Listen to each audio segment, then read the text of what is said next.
एक खुलासा, आपली दुनियादारी हे आपले प्रसार माध्यम, ना कुणाचे स्तुतीपाठक, ना कुणाचे फाट, ना कुणाचे निंदक, सत्ताधारी आणि विरोधक दोघेही समान अंतरावर.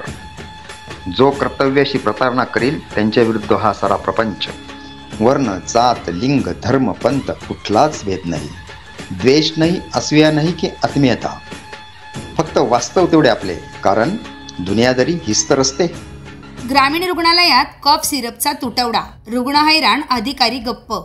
प्रेक्षकांनो, महाराष्ट्रात विकास झपाट्याने होतोय म्हणे, मग सिन्नर तालुक्यात सर्दी खोकल्याने त्रस्त रुग्णांना साधं कफ सिरप मिळत नाही. हे विकासाचं लक्षण समजायचं का की बेफिकिरीचं? 2014 साली प्रत्येक प्राथमिक आरोग्य केंद्रात कफ सिरप सहज मिळायचं. रुग्णांना सर्दी खोकल्यावर त्वरित दिलासा मिळायचा. मात्र आता परिस्थिती अशी की डॉक्टर हात वर करतात. औषधच नाही मग काय द्यायचं असं सांगून रुग्णांना परत पाठवलं जातं. गावोगावच्या आरोग्य केंद्रात कफ सिरप उपलब्ध करून द्या, नाहीतर रुग्णांचे हाल सुरूच राहतील, असा धोका सामाजिक कार्यकर्ते दत्ता गोसावी यांनी व्यक्त केलाय. दत्ता गोसावी यांनी या संदर्भात मुख्यमंत्र्यांसह आरोग्य प्रशासनाला निवेदन देऊन कफ सिरप उपलब्ध करून देण्याची मागणी केली आहे.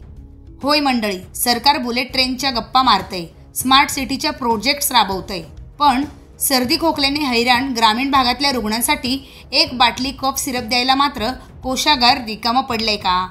2 वेळेच्या पोटाच्या लढाईत व्यस्त असलेल्या सामान्य माणूस शहरात महागडी औषधं विकत घेऊ शकत नाही, तेव्हा सरकारी आरोग्य केंद्रात कफ सिरप तरी मिळावं हीच त्याची अपेक्षा. पण इथे अपेक्षा तुटते, निराशा पदरी पडते. रुग्ण त्रासले, कार्यकर्ते मागणी करतायत, निवेदनं दिली जात आहेत. आता प्रश्न फक्त एवढाच आहे, कफ सिरप मिळणार आधी की पुढच्या निवडणुकीच्या जाहिरातींवरचे गोडगोड घोषवाक्य? सिन्नर तालुक्यात कफ सिरपच्या तुटवड्यावरून निर्माण झालेला हा प्रश्न कधी मिटणार? उत्तराधिकारी देतील की मतपेटीतूनच जनताच देईल?